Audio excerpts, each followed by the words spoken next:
I can get how much has been spent in Dubai. I will reply in a general manner. I'm sure that money has been spent in Dubai, and rightly so. Let me explain.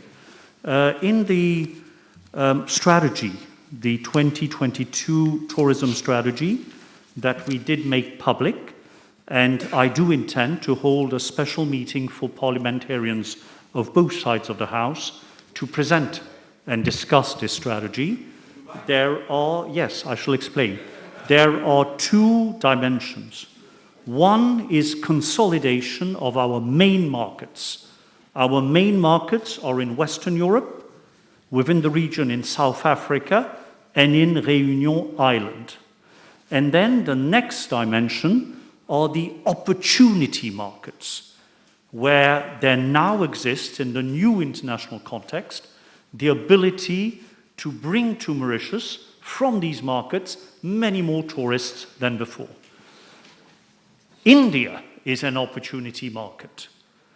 The Gulf states, including Saudi Arabia and the United Arab Emirates and Kuwait and Bahrain, in fact, all the Gulf cooperation states present a formidable opportunity for Mauritius. So we have invested in tourism promotion in Dubai. Right now, if I'm not mistaken, the director of the MTPA is attending the Arab Tourism Fair. I think it is in Dubai, but certainly in the United Arab Emirates. And yes, we will put in more effort and more funds in promotion of Mauritius as a tourist destination within the Arab world, including Dubai. Member Lamia, B553, please.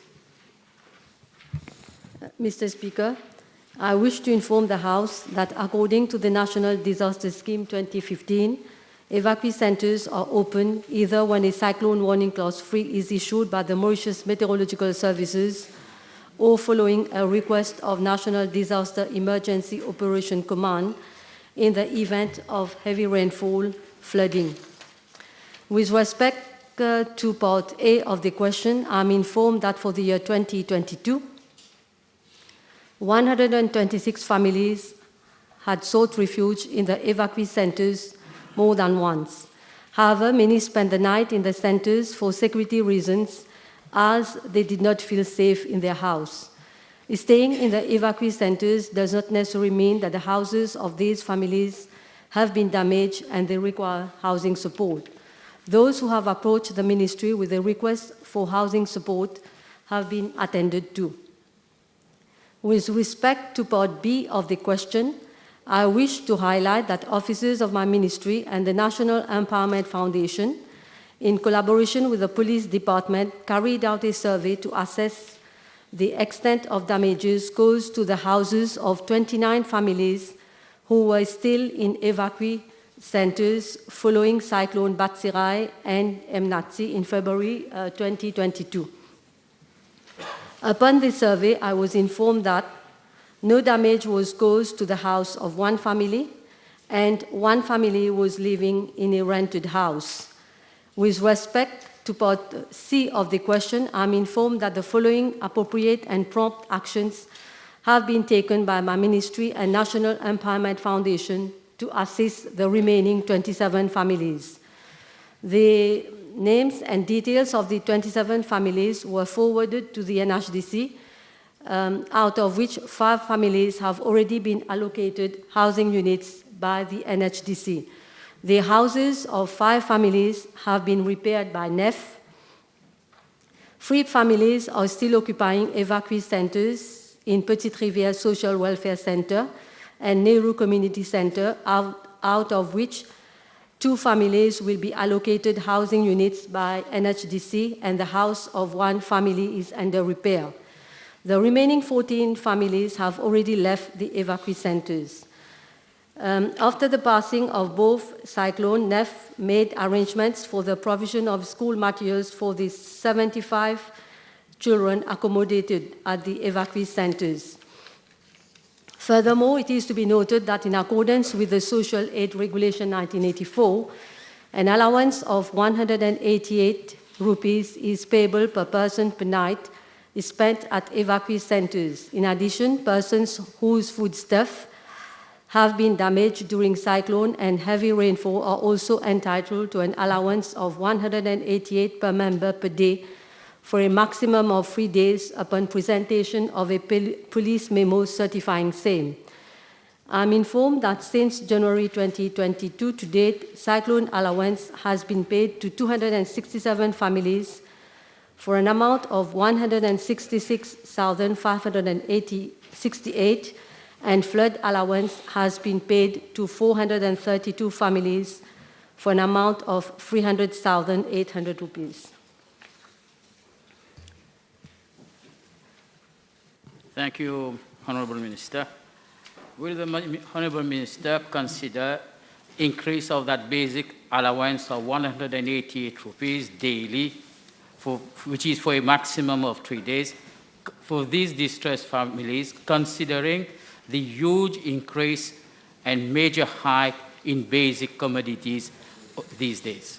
Yes, I can say that this particular allowance is regularly revised by the Ministry of Finance in line with the rate of inflation and cost of living.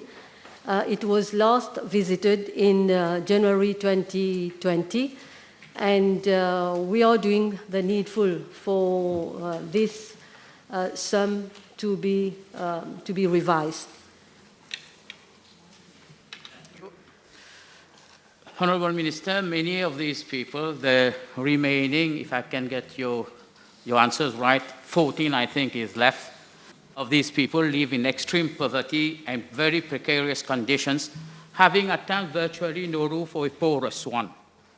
Will the Minister consider temporary housing where land is available on a short-term basis for these families? Well, first of all, let me say that there are only 3 families in the evacuee center. And, well, what you are saying is a policy decision which requires extensive consultation. But I take good note of your suggestions, and we will see.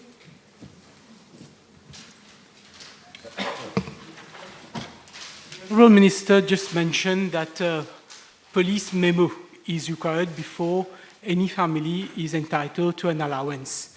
Has the attention of the Honourable Minister been brought to the fact that the police has refused to come and inspect the houses of those people in Trangbor who were subject to flooding during the Batsirai cyclone and the other heavy rainfall at the beginning of this year? And as a result, several households were unable to benefit from the social grant for bad weather allowance. Yeah, Mr. Speaker, so as far as I know, whenever there are natural calamities, flooding or cyclone, the resources of the police are, I can say, stretched. I am informed that site visits are being carried out whenever there is a request. I'm not aware whether there has not been any site visit. If you do have information, let me have it and I will check and refer back to you. Honourable 2. B554. Mr. Speaker, sir, I thank the Honourable Member for the question, which allow me to clarify on the delay regarding the construction works of the upgrading of the main road at the level of the terminus Lalman to Upper Crèvecoeur. I'm informed that on 6 May 2021, a works order to the tune of 14.2 million rupees, inclusive of VAT, was issued to the contractor Square Deal Multipurpose Cooperative Society Limited for the upgrading works. The contractual start date was 10th May 2021 and scheduled completion 30th November 2021. That is, the works were expected to be completed within 6.5 months. Subsequently, on 17th May 2021, trial pits were carried out for identifying location of any existing services, It was observed that the relocation of the CWA pipe was required prior to starting the construction of a retaining wall, which formed part of the scope of work for the project. In line of the existing practice, on the 27th of May 2021, a list of the required water line fittings was submitted to the CWA. Part of these materials was received on 23rd June 2021, and the contractor started the relocation works as from the next day itself.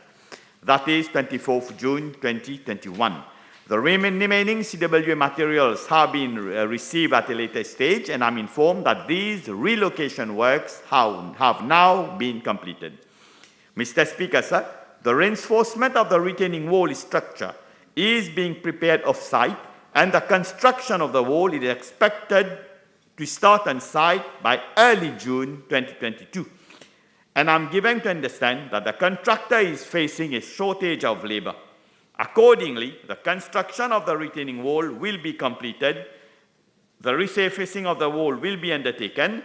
The project is expected to be completed by the end of November this year. I have requested the technical officers of my ministry to carry out a very close inspection on the project to ensure that there is no further delay in its implementation. Thank you.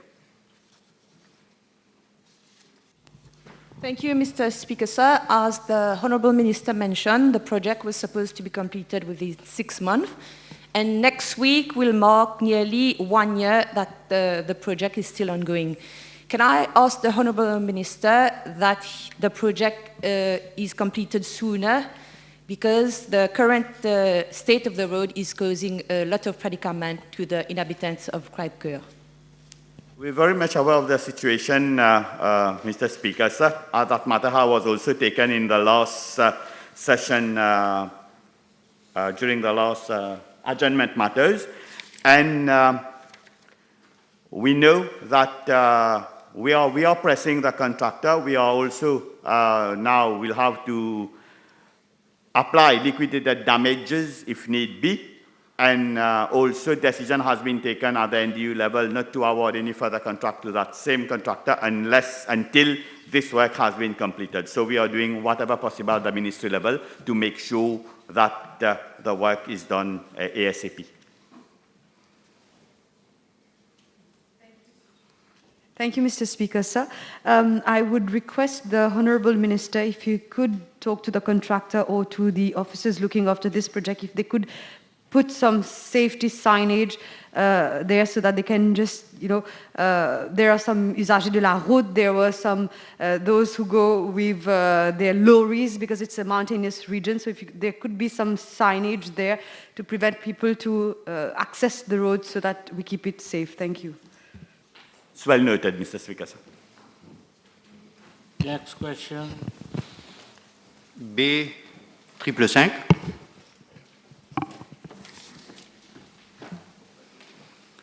Mr. Speaker, sir, I am informed by the Central Electricity Board that a public peaceful demonstration took place in front of its QPIP office on Friday, 15th April 2022.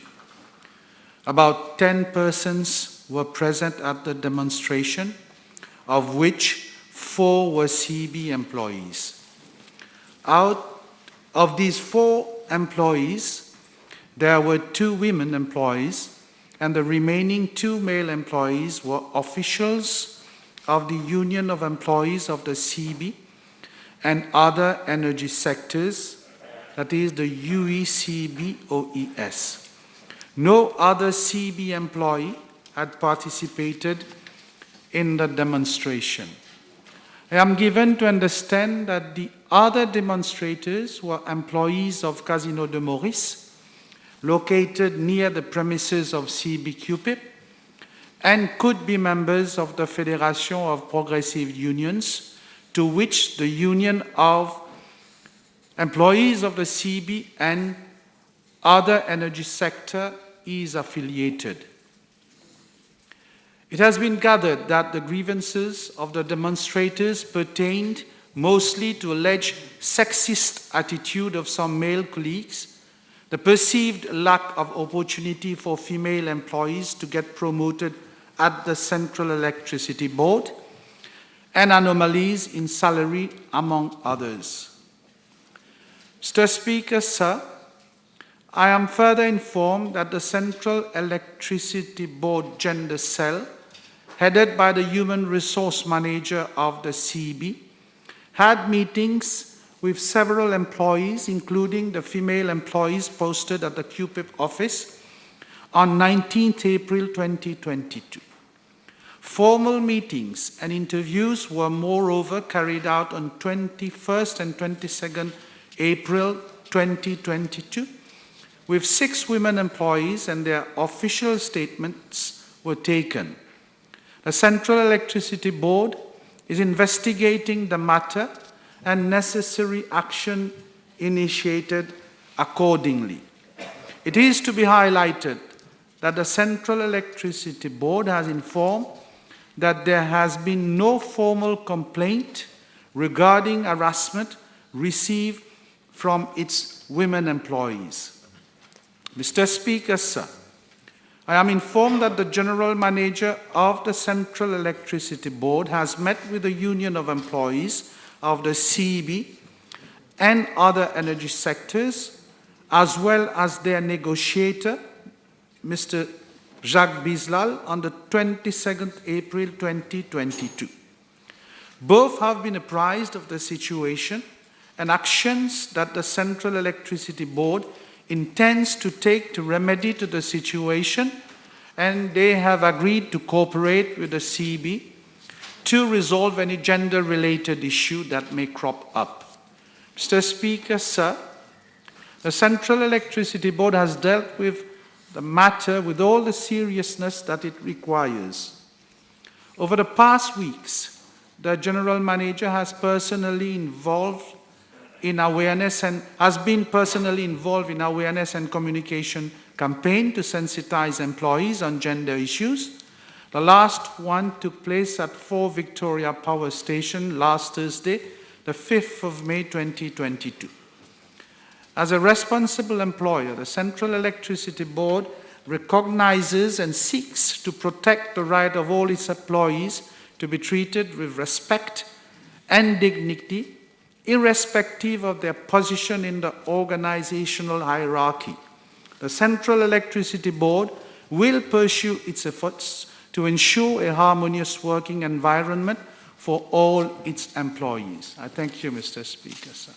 Speaker. Et peut-on savoir du ministre si les dames qui ont dénoncé ce cas allégué d'harcèlement, est-ce que ces dames sont toujours à leur poste ou ont été mutées?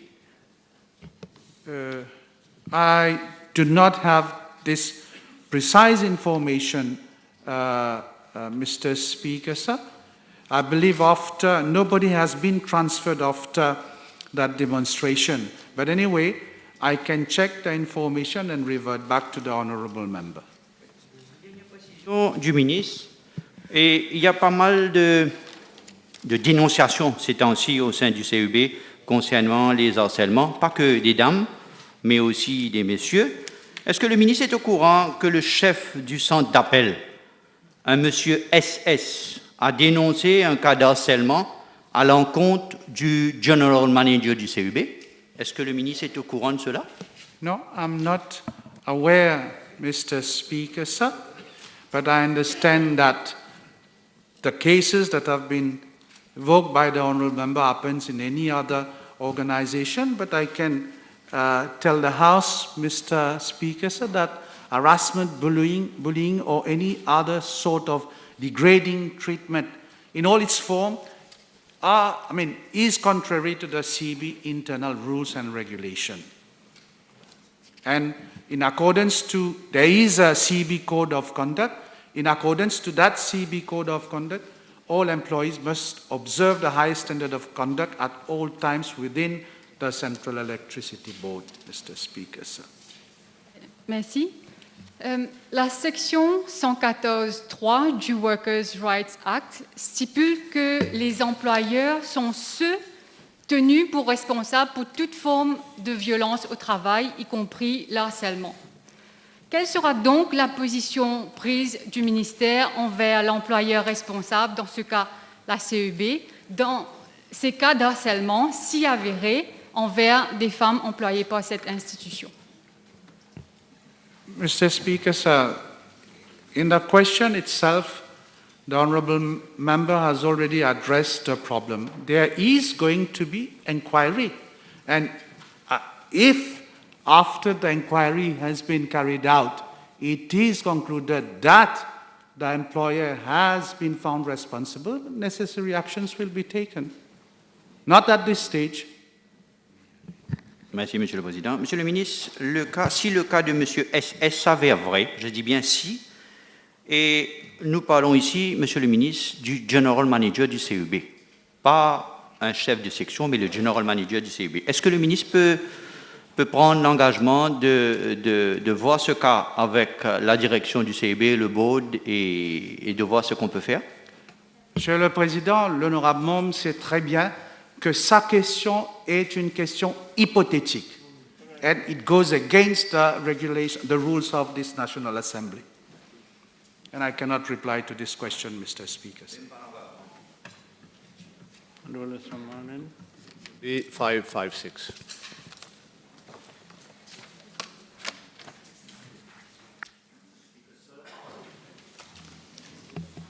Mr. Speaker, sir, I'm advised that a parcel identification number, commonly referred to as PIN, is a number, a unique identifier assigned to a land parcel.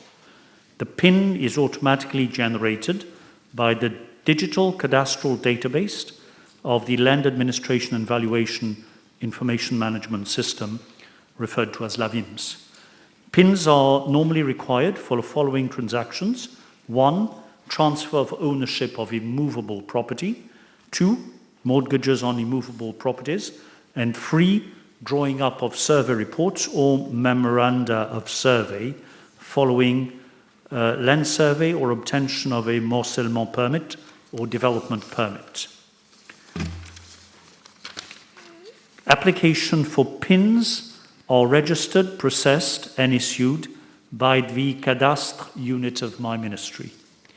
Mr. Speaker, sir, I'm informed that due to a technical problem which occurred on the LAVIMS server on 22nd April 2022, applications for PINs could not be registered online.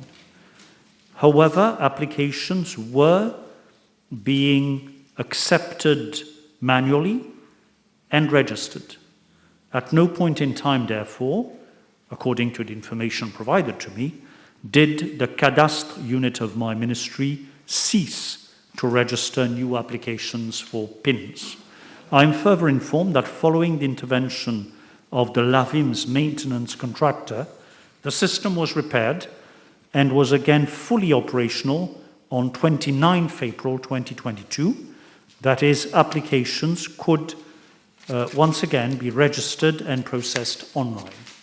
Mr. Speaker, sir, I wish to reassure the House that the necessary arrangements have reportedly been made at the level of my ministry to clear at the soonest the backlog of applications pertaining to the downtime period of 22nd to 29th April 2022. I do understand that the Honourable Minister has mentioned that, according to information provided to him,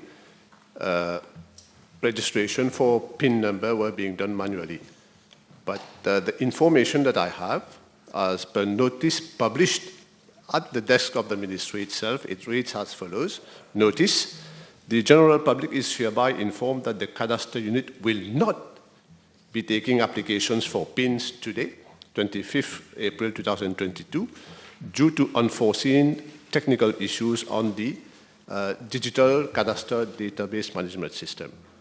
So I beg to differ. Applications were not being taken. Well, I'm grateful to the Honourable Gentleman for bringing the matter to my attention. In fact, I was not even aware of this. I had received no representations from the public, and the question provided me the opportunity of looking into it. If the honourable gentleman has information different from what I have reported, I would be grateful if he would provide same to me, and I will look into it. In that same vein, I am given to understand that the system crashes quite often, again due to technical reasons. Can I ask the Honourable Minister to ask the officer why is that so? Because when this is the case, as rightly mentioned by the Honourable Minister itself, no transaction on properties can be taken, and this creates a havoc in the system. Absolutely, Mr. Speaker. On the one hand, we have a duty to provide appropriate service to the public, being given the mandatory aspect of the PIN requirement. And on the other hand, there must be standby arrangements so that people are not unduly penalized if there is a technical breakdown. Yes, I undertake to do so. Next question. B557, please. Mr. Speaker, sir, I'm informed that the number of patients on the waiting list for cataract surgery for the past 3 years were as follows. 2019, 2,508. In 2020, 3,718. And in 2021, 4,960 patients were on the waiting list. Mr. Speaker, sir, the number of patients on the waiting list escalated, mainly due to the first lockdown from 20th March 2020 to 24th May 2020, approximately 45 working days, time during which only emergency cases were attended to. Due to the prevailing sanitary conditions at the material time, and in view to protect the health of patients suffering from comorbidities as well as the elderly, limited cataract surgeries were restarted on 25th May 2020, and this continued until 9th March 2021. We again had to face a similar situation as from 10th March 2021 with the imposition of a second confinement. The limited number of surgeries which were being carried out were stopped completely until 15 May 2021. However, emergency surgeries were being attended at all times. As from 17th May 2021, again limited cataract surgeries were restarted until 30th August 2021. On August 2021, PCR tests were warranted for all patients due to surgery. With the prevailing against the sanitary protocols at that time, cataract surgeries were continued on a limited basis in view of protecting the elderly against COVID-19. Mr. Speaker, sir, as a result of the above, the number of working days in 2021 and 2020 and 2021 were drastically reduced, thereby leading to an increase in the number of patients awaiting cataract surgeries on the waiting list and new cases added to the backlog. Mr. Speaker, sir, cataract surgeries started on a full-fledged basis in January 2022, with approximately 40 cases being done both at Subramanian Bharati and New Suyak Hospital on a daily basis. Mr. Speaker, sir, as regards to the number of deaths, I'm informed that since 2019 to date, a total of 125 patients have passed away before they were called for surgery, 18 in 2019, 59 in 2020, and 46 in 2021. Mr. Speaker, sir, in regard to Part B of the question, I'm informed that the number of cataract surgeries carried out at Mocha Eye Hospital and Suyak Hospital are as follows. For 2019, 7,212. For 2020, 5,742. And for 2021, 3,370. For the period 1st January to 30th April 2022, 4,565 patients at Mocha Eye Hospital and Suyak Hospital are on the waiting list. During the same period, 2,536 cases of cataract surgeries have been performed in both hospitals. It is expected that 5,000 additional cataract cases would be performed by the end of 2022. Thank you, Honourable Minister. As you rightly pointed out, there is a sharp increase in the waiting list of patients needing to undergo eye surgery, be it cataract or vitrectomy. And considering the high incidence and prevalence of non-communicable disease, the list will keep on increasing.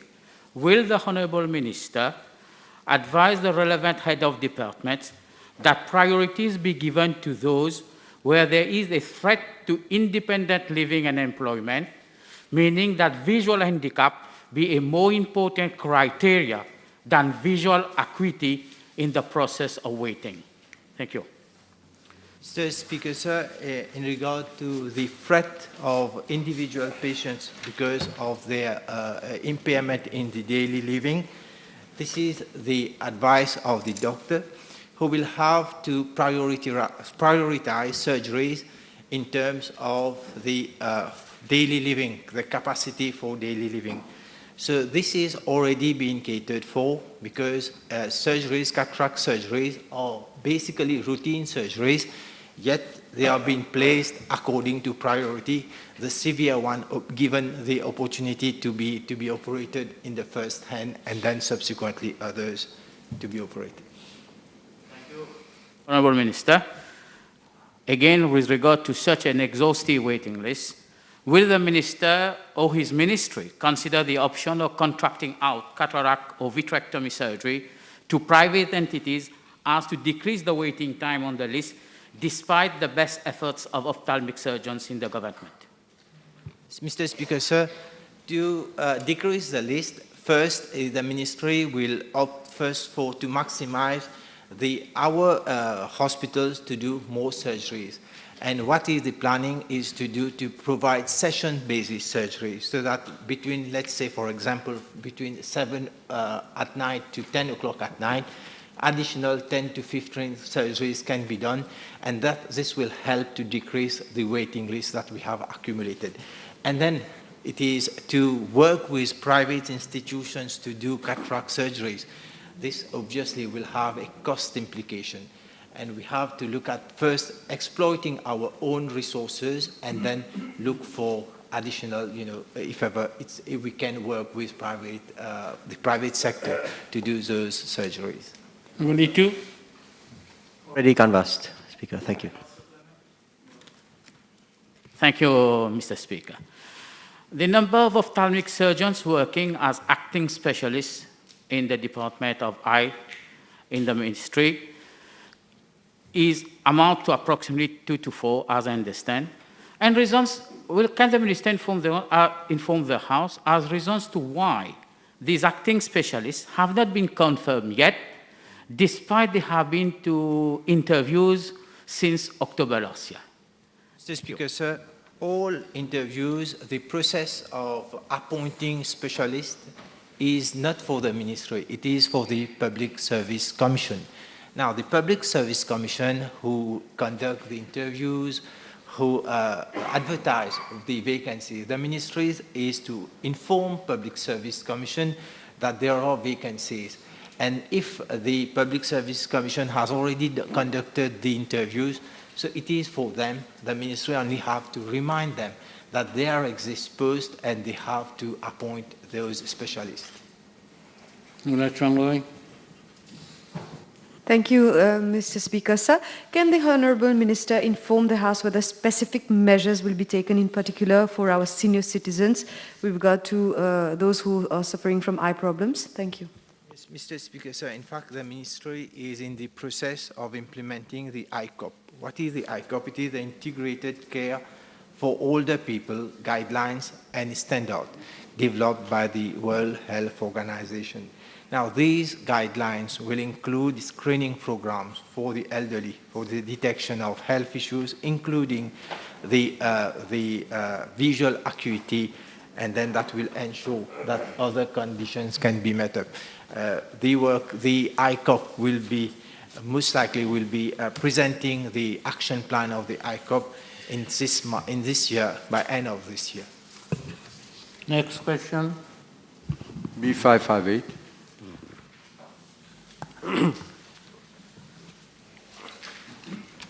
Mr. Speaker, sir, I wish to inform the House that my ministry was in principle agreeable to the relocation of our chancery to a different site upon expiry of the lease agreement and for other reasons, including the high renting cost and deplorable conditions of the building. I am informed that the chancery of the Mauritius High Commission in Kuala Lumpur has been relocated to a diplomatic enclave at 36 Jalan Mengkuan, Ampang Hili, for 55,000 Kuala Lumpur as from November 2021. The Ministry has subsequently conveyed its approval for the relocation of the Chancery. Several foreign embassies are located in the diplomatic area, including 3 nation-states of the 5 permanent members of the UN Security Council. Mr. Speaker, sir, with regard to Part B of the question, I am informed that in line with the Vienna Convention on Diplomatic Relations, the mission has informed the Ministry of Foreign Affairs in Malaysia of its intention to relocate and has subsequently obtained a no objection thereof on the 6th September 2021. Mr. Speaker, sir, with regard to Part C of the question, an inquiry is being undertaken on the matter and the course of action will be determined following its outcome. Can I ask the Minister whether in a correspondence dated 20th August, addressed to the Head of Mission, the Ministry directed the Head of Chancery to immediately take action on the proposal, whether this is the case? That was the case? The Ministry directed the High Commission. Can I take action on what? This process of changing the embassy or moving the embassy. No, in a correspondence dated 20th August, reference 1000/116/16/2.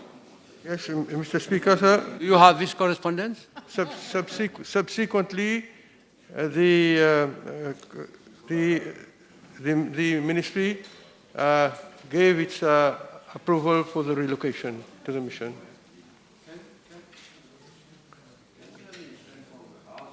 As mentioned about an inquiry. Who is conducting that inquiry? When that inquiry started its work? The head of the Ministry of Foreign Affairs, Mr. Speaker, sir, is conducting the inquiry. Thank you, Mr. Speaker, sir.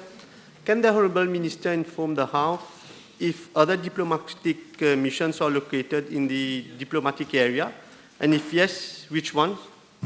I did answer in my question, in the reply I gave, Mr. Speaker, sir, that the new location where the mission has now moved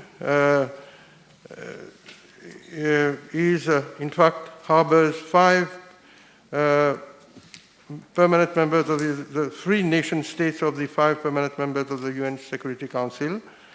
And also there is a long list of countries which I don't wish to mention, which are located in the same enclave. In fact, there are 31 other countries which have their missions in the same complex, in the same enclave, Mr. Speaker, sir.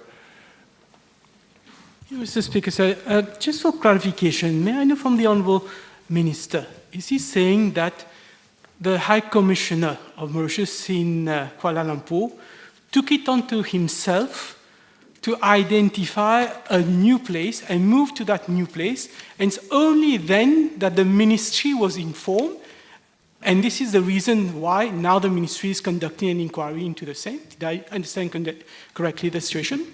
In fact, Mr. Speaker, sir, since the 21st April of 2021, the mission had informed the previous landlord that they do not intend to renew the lease agreement upon its expiry on the 31st October 2021. Therefore, the Ministry was informed of the expiry of the lease, which was to take place in October 2021, and therefore the High Commissioner had to look for another premises, Mr. Speaker, sir. As I said, all the procedures were abided to. The mission has informed the Minister of Foreign Affairs in Malaysia of its intention to relocate, and I'll subsequently obtain the no objection from the part of the Malaysian authorities.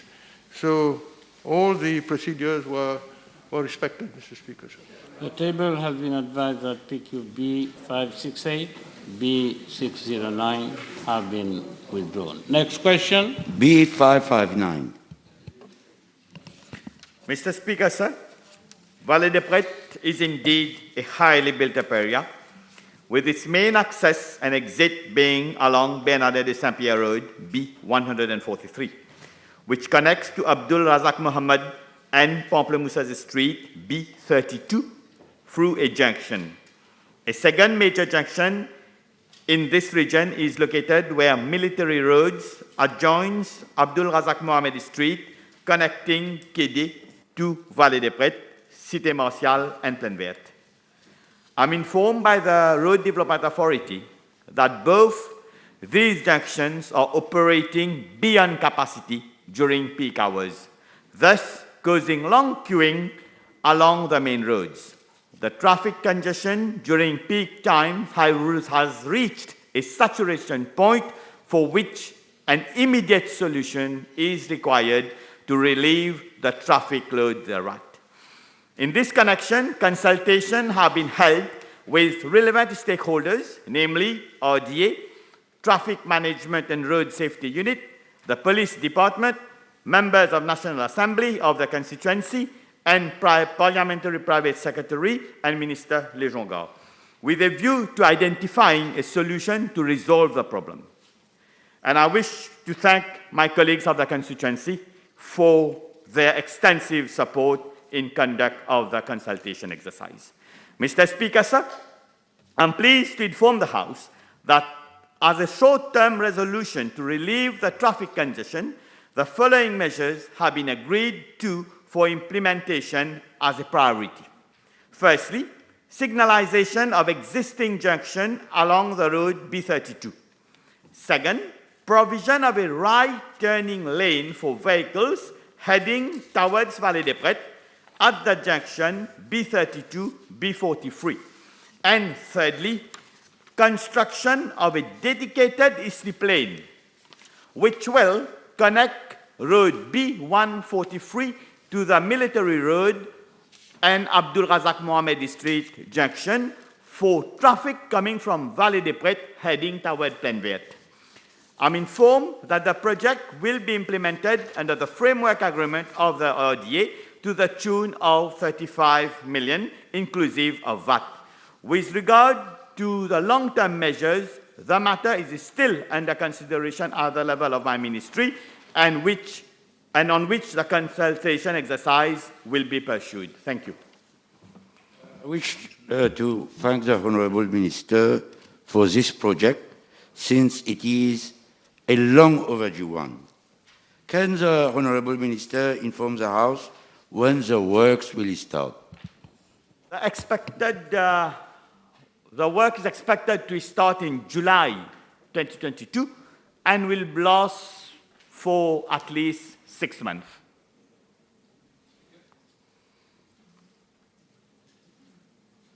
Please, go ahead. Thank you. Thank you, Mr. Speaker, sir. I would like to extend my gratitude towards the Minister, because this project has been welcomed by the inhabitants of Vallée des Prêtres. My question to the Minister is, would he consider to do a communication campaign for those inhabitants and for the users especially, so that to share the project and they can know exactly what time and when the works are going to start? Thank you. I'll invite the honourable member to join us in this exercise. Speaker, this issue, I have raised this issue since 2010, and it's a very long outstanding issue. And what I will ask the Honourable Minister, in the meantime, because it will take some months for this measure to be put in place, but in the meantime, the immediate solution is to have policemen posted every day in the morning and in the evening. Because the flow of vehicles, sometimes there are policemen, but very often, my request to the Honourable Minister is to see to it that until the works are done, is that policemen are placed every day. This is a request on adjournment matter.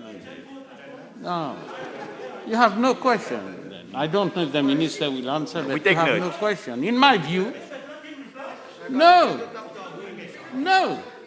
The minister doesn't have to reply to that question.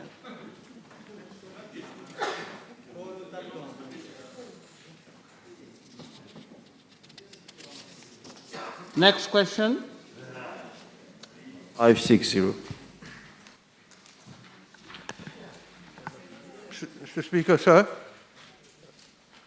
I thank the honourable member for giving me an opportunity to reply on the question dealing with our trade and investment relations between the Republic of India and Mauritius, which have been thriving over the years.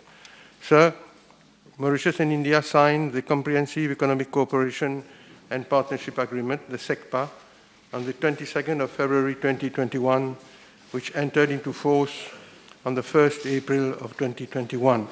The SECPA provides preferential access to Mauritian exports, to Mauritian exporters on a list of 615 products into the Indian market, which are as follows: duty-free access on 376 products, reduced duties on 127 products, tariff rate quotas on 112 products, including inter alia, 40,000 tons of special sugar at 10% duty compared to 100% applicable to import from all sources, 2 million liters of beer at 25% duty compared to 150% duty, 1.5 million liters of rum at 50% duty compared to existing duty of 150%, 5,000 liters of fruit wine at 50% duty compared to duty of 150%, 7.5 million pieces of garments at zero duty, 7,000 tons of canned tuna at zero duty. As regards the Mauritius market access offer, preferential treatment is being provided to the Indian side on a list of 310 products with tariff rate quotas on 88 products, which limit the volume or value of preferential imports from India to protect the domestic industry. Since the coming into force of the SECPA, exports to India as at January 2022 stood at 2 billion rupees, an increase of 58.3% compared to 2020, sir. The main exported products comprise medical devices, articles of apparel, jewelry, rum, alcoholic drinks and spirits, animal feed, aluminium and copper waste, parts of machinery, sacks and bags, amongst others. The Mauritius Sugar Syndicate has recently finalized an order of 1 container of special sugars under the SECPA, which is currently being processed for shipment. It is to be noted that the relevant authorities in India are working on a mechanism to monitor the TRQs under the SECPA. Once this process is finalized and operational, it is expected that exports to India under the SECPA will increase. With respect to imports, the total value of goods imported from India as of January 2022 amounted to 34.8 billion rupees. The main products imported are gas, oils, medicament, motor spirits, jet fuel, basmati rice. It is to be noted that these products do not fall under the preferential access that Mauritius provides under the SECPA. Imports under the SECPA per se amount to 48.6 million rupees for the period of 1st April 21 to 30 March 2022, comprising essentially of spices and quartz slabs. The SECPA also contains a comprehensive chapter on services, which is aimed at improving bilateral trade in services. Both Mauritius and India have taken commitments in some 31 subsectors, including insurance, insurance-related services, banking and other financial services, telecommunication, professional services such as accounting, auditing, market research, architectural, engineering, veterinary services, distribution services, tourism and travel-related services, translation and interpretation services. Being the first trade agreement signed by India with an African country, the SECPA opens up the possibility for Mauritian and Indian businesses to team up together to access the vast African market. Through the SECPA, Indian businesses can also access countries with which Mauritius has concluded trade agreements. The trade in services statistics are not disaggregated at country level, neither by the Bank of Mauritius nor by the Statistics Mauritius. Hence, statistics on exports and imports of services under the SECPA are not available. However, investment from India, which technically is considered as exports, amounted to 222 million rupees in the first 3 quarters of 2021. Yes, there is a lot of good intention from the minister, but then the minister would agree with me that looking at the figures, we have exported only 2 billions and we've imported about 34.8 billions from India. The trade deficit with India is quite wide. Now, what the minister is proposing concretely to make better use of this agreement in order to close the gap? Yes, but I hope the honourable member got the figure right. I said since the coming into force of the SECPA, exports to India stood at 2 billion rupees, which constitute an increase of 58.3% compared to 2020. But I agree with the honourable member, Mr. Speaker, sir. This is a new trade agreement. We have to fully exploit the opportunities under this partnership agreement, and it is crucial to devise and implement an aggressive marketing and trade promotion strategy. The Economic Development Board, under the Minister of Finance, the EDB, I know, Mr. Speaker, sir, is already working on an export plan in that regard, but I must tell the honourable member also that we have also already organized and participated in a number of sensitization campaigns virtually on the SECPA with key institutions, and I have a list of 20 of them, Mr. Speaker, sir, the honourable member. I can forward a list to the honourable member, table a list of all the initiatives that my ministry and the Minister of Finance have done together, and the House also should be informed, Mr. Speaker, sir, that government set up an interministerial committee to monitor implementation of our various free trade agreements. But l'idéal n'existe pas, Monsieur le Président. I agree. We have to muster all the capacity, competence that we have to fully exploit these opportunities under the SECPA. I agree with the honourable member. More should be done. There's no doubt about that. Absolutely right. Honourable member, the table is advised that PQB 599 has been withdrawn. Also PQB 563, B582, B601, and B602 have been withdrawn. Motion. Time over. Motion. Mr. Speaker, sir, I move that all business on today's order paper be exempted from the provisions of paragraph 2 of Standing Order 10. Seconded.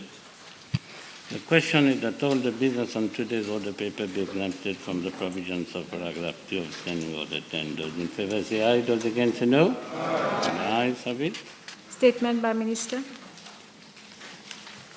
Speaker, sir, with your permission, I wish to make a short statement with regard to the extension of delays in respect of public service vehicle licenses. Mr. Speaker, sir, to further alleviate the problems faced by transport operators during the COVID-19 pandemic, government has recently agreed that the National Land Transport Authority extends the delay to licensees who have been granted either a taxi or contract car or a contract bus license for the implementation of their public service vehicle up to 31st of December 2022. Likewise, holders of a public service vehicle license have up to 31st December 2022 to replace their vehicles, namely their taxi, their contract car, or their contract bus. This measure would allow transport operators to make suitable arrangements accordingly. In addition, Mr. Speaker, sir, the variation of the contract bus license of operators involved in the conveyance of tourists to carry employees will continue up to 31st December 2022. This measure was in fact implemented in 2020 and was to be effective up to 30th June 2022. However, after taking into consideration the difficult situation of those operators, government has decided to extend the variation of the license by a further 6 months, pending the full recovery of the tourism industry. Sir, over the past 2 years, several mitigating measures and facilities have been devised to support transport operators in addressing the challenges of the COVID-19 pandemic as regards public service vehicle licenses. One such examples relate to waiving of the public service vehicle license fees of contract bus operators licensed to carry tourists up to 30th June 2022. Similarly, a one-off allowance of 10,000 rupees was provided to taxi operators based at hotels and airports, as well as to individual contract bus operators licensed to convey tourists in order to mitigate the incidence of COVID-19 pandemic on their activities. Government in its program 2020 to 2024 extended financial support up to the tune of 100,000 rupees to holders of taxi license for them to acquire or renew their vehicle. This measure incentivized taxi operators to purchase better and more comfortable cars. I am informed that more than 700 licensees have availed of this one-off facility.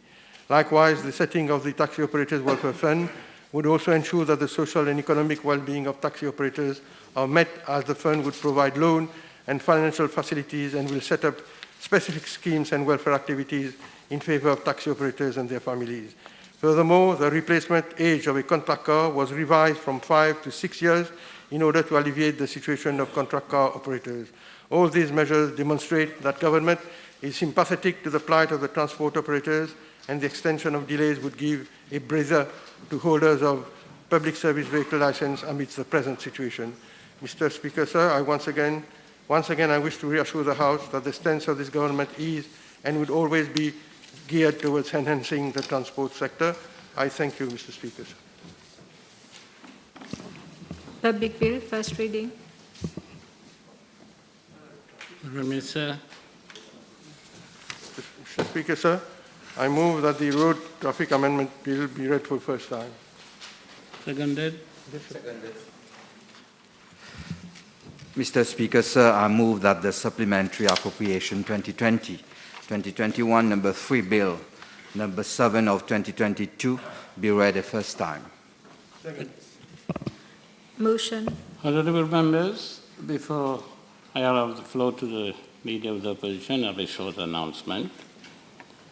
I have a short announcement to make before giving the floor to the Honourable Leader of the Opposition. I have to inform the House that in conformity with the responsibilities bestowed upon the whips and in which the Speaker has no say, a time allocation has been agreed between the Chief Government Whip and the Opposition Whip. I therefore make an appeal to honourable members whose name appear on the list of orators to bear in mind the time allotted when making their respective speeches. Moreover, I wish to draw the attention of honourable members to the provisions of Standing Order 47 in regard to irrelevance or repetition, which reads as follows, I quote, "The Speaker or the person presiding, after having called the attention of the Assembly or of the committee to the conduct of a member who persists in irrelevance or tedious repetition, either of his or her own argument or of the arguments used by other members in debate, may direct him or her to discontinue his or her speech.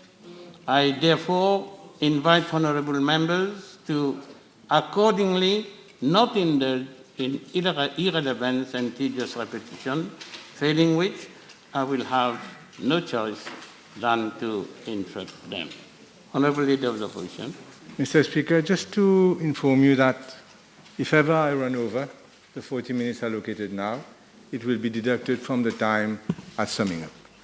Thank you. Monsieur le Président, j'ai l'honneur cet après-midi de vous présenter ma motion de blâme contre le gouvernement qui sera secondée par l'honorable Paul Béranger. Nous avons devant nous à l'île Maurice, Monsieur le Président, une situation inédite. Des dizaines de milliers de familles mauriciennes se trouvent au bord du désespoir.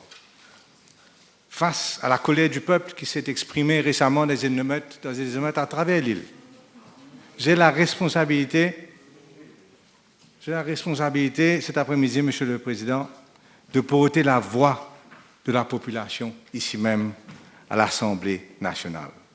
Je vais commencer par faire part de 3 témoignages qui reflètent pour moi la réalité mauricienne d'aujourd'hui. Premier témoignage, M. Youssouf, que je connais personnellement, habite 4 bornes. Il a travaillé toute sa vie, Monsieur le Président. Il est retraité. Malheureusement, maintenant, il a le cancer. Les médicaments sont tellement chers qu'il est forcé à faire la quête à la fin du mois pour se payer les médicaments qui sont bien sûr pas disponibles à l'hôpital. Je prendrai aussi le cas, Monsieur le Président, de Madame Devika, qui est une de mes voisines à Melville. Elle ne peut plus envoyer sa fille à l'école par van scolaire, ça coûte trop cher. Elle a besoin de se débrouiller autrement. C'est ça la réalité mauricienne d'aujourd'hui. Et je prendrai aussi le cas de Mario, habitant Port-Louis. Il a un petit job, ses salaires ne sont plus suffisants. Il touche le salaire minimum. Ses salaires ne sont plus suffisants pour nourrir sa femme et ses 2 enfants. Il doit aujourd'hui faire un travail d'agent de sécurité le soir pour arrondir les mois. Voilà, Monsieur le Président, des témoignages des Mauriciens et des Mauriciennes en 2022. Ça fait des semaines et des semaines que nous demandons au gouvernement, plus particulièrement au Premier ministre et au ministre des Finances, d'agir sans vraiment qu'il y ait eu action de la part du gouvernement. Et je suis heureux, Monsieur le Président, de voir cet après-midi même que le FMI, of all people, dans son concluding statement, a conclu que le gouvernement devrait venir avec des mesures ciblées pour aider la population. Le FMI, Monsieur le Président. Face à l'inaction du gouvernement, voilà que le FMI même met ça dans son concluding statement. Et Monsieur le Président, le ministre de la Culture, je ne vais pas être méchant, mais il n'a pas honte de venir dire que ce débat aujourd'hui n'est pas nécessaire. On a besoin de faire autre chose. On doit parler du Beach Authority Bill, de je ne sais pas quel autre bill. On ne peut pas parler de la misère du peuple dans ce Parlement, Monsieur le Président. C'est une honte, Monsieur le Président. Il devrait se corriger, j'espère. Je ne le vois pas sur la liste des orateurs. C'est dommage. Monsieur le Président, ce débat démocratique est non seulement nécessaire, mais c'est essentiel. Je vous dirai pourquoi. Parce que la population mauricienne a besoin de démocratie. La population mauricienne a soif de démocratie. Si la démocratie parlementaire ne fonctionne pas, si la démocratie au niveau des élections ne fonctionne pas, c'est la rue, Monsieur le Président, qui va parler. Aujourd'hui, on est à Maurice aujourd'hui, on est un peu sous l'influence de ce qui se passe au Sri Lanka. Une île amie, pas loin de chez nous. Nous ne voulons pas, Monsieur le Président, nous ne voulons pas que les choses se détériorent comme au Sri Lanka. Nous voulons ici que la démocratie parlementaire fonctionne, que nous pouvons avoir des débats civilisés, ce sera civilisé en tout cas de ma part, mais ce sera conflictuel, même hautement conflictuel. Nous allons mettre les ministres et le gouvernement devant leurs responsabilités. Bien sûr qu'ils vont attaquer, bien sûr qu'ils vont répondre, peut-être même que ça va faire mal. Mais c'est ça la démocratie parlementaire. On a besoin de ça. On ne peut pas avoir un Parlement muselé, Monsieur le Président. On ne peut pas avoir. C'est mauvais pour le pays. Et tout à l'heure, on parlera des élections municipales. Monsieur le Président, pourquoi cette motion de blâme? Parce que j'ai essayé avec 2 motions que j'ai présentées ici, urgentes pour le Covid. J'ai essayé de faire le débat de l'Assemblée nationale refléter la situation actuelle dans le pays, la situation sanitaire. Les 2 motions, Monsieur le Président, dans votre sagesse, no doubt, vous avez refusé les 2 motions. Donc je suis obligé aujourd'hui de venir après 26 ans avec le seul outil qui m'appartient, c'est-à-dire cette motion de blâme qu'on ne peut pas refuser et qu'on doit donner dans les 30 jours de dépôt de la motion. Et voilà aujourd'hui pourquoi on se retrouve avec une motion de blâme contre ce gouvernement-là. So be it, Monsieur le Président. Allons faire face à la musique. Je vais prendre plusieurs sujets, Monsieur le Président, mais individuellement même, on aurait pu faire une motion de blâme pour chacun de ces sujets-là. Mais je vais prendre le coût de la vie, la montée des prix, que je peux résumer, Monsieur le Président, dans la phrase « ensemble, tout pose vide ». Pas « ensemble, tout possible ». Ça, c'est autre chose. Ça aussi. Mais ensemble, tout pose vide. Second, Monsieur le Président, deuxièmement, il y a le refus du gouvernement à venir en aide aux ménages de manière conséquente. Parce que, pourquoi ils nous diront, Monsieur le Président, que, effectivement, les caisses de l'État sont vides. Pourquoi? Parce qu'on a tout gaspillé, ils ont tout gaspillé. Et je viendrai, Monsieur le Président, tout à l'heure avec une liste de 74 milliards de roupies. Clair gaspillage de l'argent public. 74 000 millions de roupies de gaspillage de notre argent, puisé dans le Consolidated Fund et dans les fonds de la vénérable Banque de Maurice, Monsieur le Président. Nous parlerons aussi du Covid-19 et ses séquelles. Le Covid a bon dos, comme on dit, never waste a good crisis. Pourquoi pas servir du Covid pour renvoyer les élections municipales? Nous parlerons aussi, Monsieur le Président, des dizaines de cas de corruption allégués qui n'ont pas eu de suite ni de fin. Bien sûr, Monsieur le Président, on finira par la démocratie et le renvoi des élections municipales. Tout cela, Monsieur le Président, avec un parfum, tout ça, hein, d'irresponsabilité. Après moi, le déluge. D'incompétence. On ne comprend pas vraiment ce qui est nécessaire. On ne sait pas ce qu'il faut faire. De manque de vision. Et carrément aussi de la désinvolture. Concernant le coût de la vie, Monsieur le Président, je vous ai fait part de quelques témoignages tout à l'heure. Maintenant, je vais venir au rapport. Qu'est-ce que disent les rapports? Il y a le rapport du National Wage Consultative Council qui dit dedans clairement qu'il y a 90 000 personnes, un peu plus, 92 000 personnes, qui touchent 11 000 roupies, ou même moins, à l'île Maurice. C'est dans un rapport officiel. Presque 20% de la population active qui touche le salaire minimum ou moins. Et nous aurons aussi, Monsieur le Président, bien sûr, à parler de tous ces pensionnaires. Combien sont les pensionnaires? 275 000 pensionnaires. Qui touchent combien?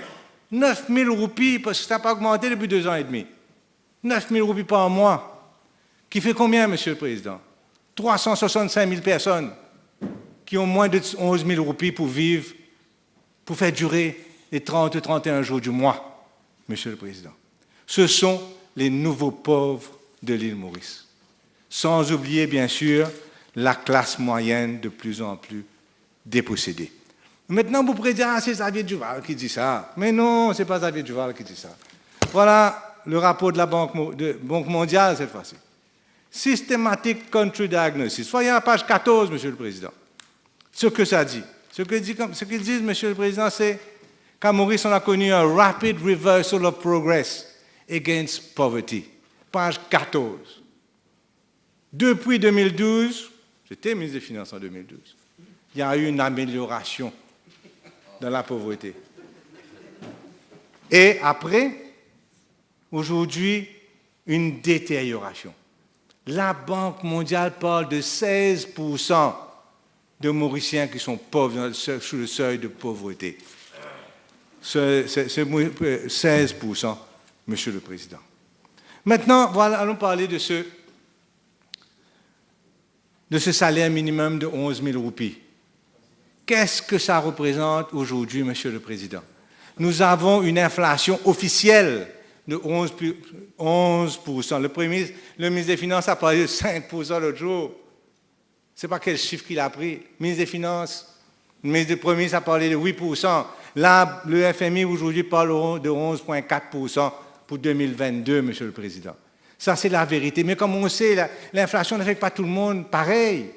Parce que ceux qui sont affectés par la montée des prix des denrées, ceux qui sont affectés plus par la montée du prix du gaz, peut-être du pétrole, ça, ce sont des gens qui vont avoir une inflation probablement à 15% cette année-ci. 15% n'est pas exagéré. Mais 11 000 roupies, Monsieur le Président, quand vous avez tiré 15% d'inflation cette année-ci, quand vous avez tiré tous les taux d'inflation depuis ces dernières années, mais ça ne vaut pas 7 000 roupies. Ça ne vaut pas 7 000 roupies de quelques années de cela. Tout le monde voit ça. Est-ce que le gouvernement voit ça? Ou est-ce que le gouvernement est dans un money illusion? Vous savez ce que c'est le money illusion, Monsieur le Président? On a de l'argent dans sa poche. On dirait au Zimbabwe. On peut avoir des milliards dans sa poche, mais en fin de compte, on ne peut pas s'acheter une baguette de pain. Parce que that's called money illusion, c'est-à-dire l'argent, la valeur qui compte. Ce n'est pas le nombre de billets dans sa poche, Monsieur le Président. Voilà donc, on ne peut pas, le premier message que j'ai, on ne peut pas attendre jusqu'en décembre pour avoir la compensation salariale. Et on ne pourra pas. Les gens vont se révolter. Il y en a qui vont même rester le ventre vide, ne vont pas manger, ne vont pas nourrir leurs enfants, ne vont pas envoyer les enfants à l'école, etc., etc. On ne peut pas attendre jusqu'à décembre. Et la première demande de l'opposition, je pense que tout le monde va être d'accord avec moi, Monsieur le Président, c'est qu'on augmente immédiatement le salaire minimum dans ce prochain budget qui a dans quelques semaines pour rattraper toute la perte de pouvoir qu'il y aura cette année-ci et qu'il y a eu dans les années précédentes. Monsieur le Président, le gouvernement a offert, je crois, 500 roupies, 400 ou 500 roupies en janvier comme augmentation. Seulement 400-500. Mais avec l'essence qui a augmenté, avec tout qui monte, ça ne veut rien dire. Aujourd'hui, il vous faut des milliers de roupies pour compenser la perte de pouvoir d'achat des Mauriciens. Je prendrai, Monsieur le Président, quelques exemples. Je reprends 2014, l'année des grandes élections générales. 1 kilo de poulet, Monsieur le Président. Je n'ai pas fait de publicité, je ne donnerai pas la marque. 102 roupies en 2014. 196 roupies 50 aujourd'hui. Presque doublé. Poquette de ciment, parce que les gens aiment faire des petites constructions, etc. 25 kilos, équivalent aujourd'hui. 90 roupies à l'époque. 173 roupies à Grand Gobe aujourd'hui si vous achetez. Une barre de fer, Monsieur le Président, 6 mm, 2014, 37 roupies. Aujourd'hui, 115 roupies, ça a triplé. Voilà quelques exemples. Et dans tout cela, le gouvernement avait proposé un observatoire des prix. Quel observatoire des prix? Disparaît. L'observatoire n'existe plus. Pourquoi? Ils ne peuvent pas venir dire la vérité. L'observatoire des prix, avec des fonctionnaires payés, depuis juin 2021 annoncé. Je crois depuis décembre, ça a supposé commencer. Aujourd'hui, nous sommes en mai, on arrive à un an, là, bientôt, le mois prochain. Zéro rapport de l'observatoire des prix. Vous trouvez que c'est normal, vous, dans une situation pareille pour le pays, que l'observatoire des prix n'a jamais soumis de rapport? Monsieur le Président, je vous ai donné que quelques exemples, j'ai toute une liste si on me challenge tout à l'heure. Mais au lieu de prendre des mesures concrètes, qu'est-ce qu'on a fait? On a joué avec quelques subventions. 40 000 items dans un supermarché, il y a 300. On va faire quelques subventions de 300. Il y a 4 800 médicaments dans les supermarchés, dans les pharmacies à Maurice. On va baisser sur 15 sur 4 800. Qu'est-ce que c'est ça? Et Monsieur le Président, par cette incompétence, insouciance même peut-être, nous allons vers des pénuries au début du mois prochain. Marquez, gardez. Ministre des Finances, écoutez bien, parce que je sais que vous avez des problèmes entre vous. Nous allons vers des pénuries le mois prochain du lait, de l'huile comestible, si vous ne faites pas quelque chose immédiatement. Et ne dites pas qu'on ne vous a pas dit. Ça, c'est le problème, Monsieur le Speaker. Il faut agir rapidement si nous voulons que les choses s'améliorent. N'oubliez pas, Monsieur le Président, Sri Lanka, là-bas, les étagères étaient vides et le peuple s'est révolté. On ne veut pas arriver à cela. C'est pourquoi je rente ma gauche là, pour vous dire ce qui se passe dans le pays. Monsieur le Président, pour les pensionnaires, maman, les pensionnaires, 9 000 roupies ils ont eu en 2019, après les élections générales. Après zéro, pas un sou. Après l'inflation n'a cessé de détruire le pouvoir d'achat. Ils sont des grands consommateurs de médicaments. Le ministre de la Santé, sans même perdre un brin de cheveux, le ministre de la Santé, il vient annoncer ici, quelques semaines de cela, comme si de rien. Voilà, j'ai checké pour 15 items, et ça augmente 30% par an. Voilà, merci beaucoup. Et ça, il se rassied, comme c'est rien. Mais 30% par an, c'est énorme. Quand on calculait que les fonctionnaires n'auraient rien eu pendant 2 ans et demi. C'est ça que Youssouf a besoin de faire la quête à la fin du mois. Et il y a le rapport de Competition Commission, il y a le rapport de l'OMS, qui dit exactement ce qu'il faut faire. Qu'est-ce qu'il fait? Il renvoie la balle à son collègue nous renvoie la balle ping-pong. Médicament ping-pong, Monsieur le Président. Donc, les pensionnaires. La situation est claire, simple. Le ministre des Finances, dans sa sagesse, je suppose, a introduit la contribution sociale généralisée quand? En septembre 2020. Plus d'1 an et demi de cela.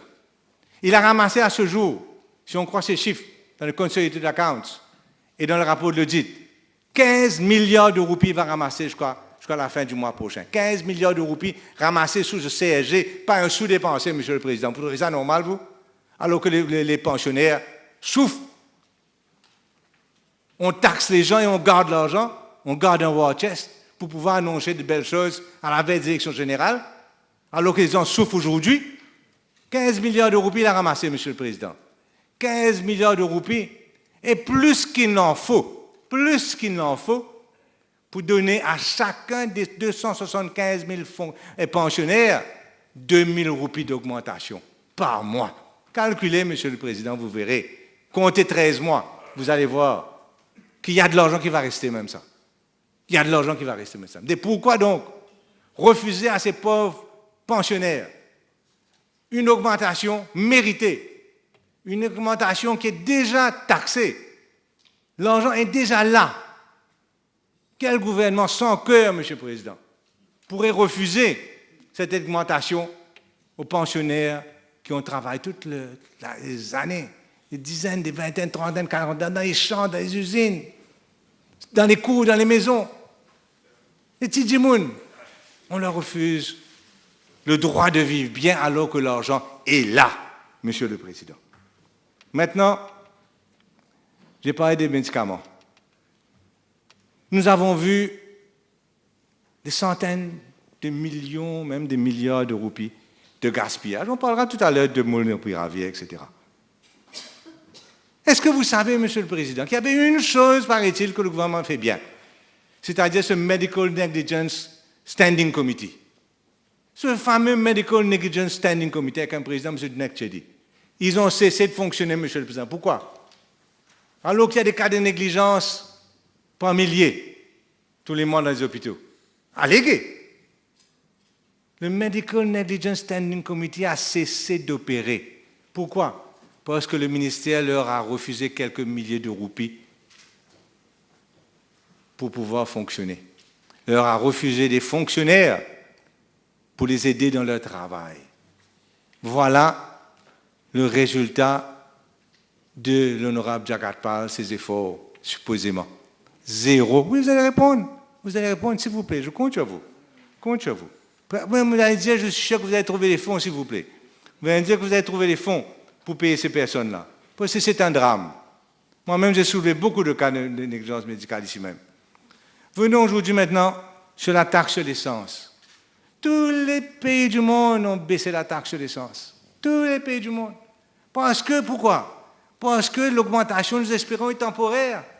Puisque l'augmentation est temporaire, on essaie de réduire l'effet immédiat d'une augmentation, après, pour égaliser, pour ne pas créer de choc à l'économie et ne pas créer de choc dans les ménages, dans le budget des ménages. C'est pourquoi tous les gouvernements ont mis, la France a mis un cap, l'Angleterre a retiré tous. Ici, Monsieur le Président, est-ce que vous serez choqué, je pense que je ne vais pas être choqué parce que vous allez vous attendre à ce que je dis, que le gouvernement, au lieu de baisser les taxes sur l'essence, a augmenté la TVA sur l'essence. Elle était de 6 roupies en 2015. Aujourd'hui, elle est à 9 roupies. J'arrondis. 3 roupies, Monsieur le Président. Augmentation parce que la TVA est sur le ad valorem. Plus l'essence monte à Maurice, plus la taxe monte. C'est pas fou, ça? C'est pas fou? Plus quelque chose monte, plus la taxe monte. Vous avez imaginé qu'au contraire, qu'un gouvernement intelligent, compétent, on réalisait qu'on ne peut pas augmenter la taxe alors que le pays s'étouffe, que le monde entier baisse, nous augmente. Bravo, ce gouvernement-là. Maintenant, on continue, Monsieur le Président. Il y a un item qui est louche dans ce price structure-là. Un item louche. Cet item-là, Monsieur le Président, ça s'appelle Contribution for Construction of Oil Storage. Vous savez, on a environ plus de 400 millions de litres d'essence et de diesel vendus, importés et vendus annuellement à l'île Maurice. 400 millions de litres. Et ce gouvernement-là, depuis 2015, prend 65 sous sur chaque litre. Chaque litre, 65 sous, va. Où c'est ce MOST-là? Mer Rouge Oil Storage Terminal. Ça existe. Le gouvernement a investi, vous savez combien? 50 millions de roupies dedans. Vous savez combien d'argent ils ont récolté depuis 2015? Décembre 2015? Plus d'1 milliard de roupies, Monsieur le Président. Où est parti cet argent? Le Mer Rouge Oil Storage. Qu'est-ce que c'est là-bas? C'est un gratte-ciel qu'ils ont conduit? Non. Ils ont construit, ils ont investi 50 millions de roupies. Peut-être qu'il y a des petites dépenses. Peut-être que le ministre des Finances va venir dire tout à l'heure que, en fin de compte, ce n'est pas 1 milliard de roupies qu'on a pris in excess. Qu'il y ait des petites dépenses, peut-être. Mais en tout cas, c'est exorbitant, c'est exagéré. C'est presque, monsieur, ça, c'est mettre la main dans la poche des consommateurs alors qu'on n'en a pas besoin de cet argent. Quand l'argent rentre, et je présume ce est servi par le ministère des Finances pour son gaspillage, par le gouvernement pour son gaspillage habituel. Maintenant, monsieur le Président, donc, il y a beaucoup. Voilà, donc environ 300 millions de roupies est collecté sur cet item 65 sous pour le MOST dont le gouvernement a dépensé 50 millions de roupies il y a des années de cela et ça continue à être collecté. Il nous faut des explications concernant cet item-là, Monsieur le Président. Maintenant, nous allons continuer avec l'histoire de l'île Maurice moderne, style gouvernement de nos jours, le gouvernement MSM, la Banque de Maurice et la roupie, Monsieur le Président. Je suis heureux qu'après ma PNQ, quelqu'un a dû comprendre ce qui se passe et que la dépréciation de la roupie a cessé. Alors que même que le ministre des Finances avait dit qu'il n'y avait pas de pénurie, que le lendemain, le surlendemain, etc., 10 milliards, l'équivalent de 10 milliards de roupies, a été mis sur le marché en dollars, justement pour confirmer qu'il y avait une énorme pénurie de devises à Maurice, que même les denrées alimentaires, on ne pouvait pas commander, on ne pouvait plus commander. La BOM, autrefois une institution vénérable, a été délestée de 158 milliards de roupies ces dernières années.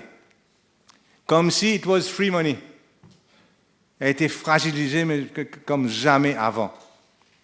Le gouvernement, Monsieur le Président, a royalement ignoré non seulement les bons conseils prodigués ici dans cette Chambre, mais aussi les bons conseils de la Banque mondiale et du FMI. La Banque de Maurice aujourd'hui est hautement fragilisée. Et je vous remets encore une fois au concluding statement du FMI de midi aujourd'hui. Et voilà ce qu'il dit, Monsieur le Président, ce concluding statement. Il dit au gouvernement mauricien de retourner tout l'argent qui reste encore, qui n'a pas été gaspillé au MIC. Il y en a une partie qui a été bien dépensée, une partie qui a été gaspillée comme on sait. Tout l'argent qui n'a pas été gaspillé, je peux dire 330 milliards, le FMI put it black on white.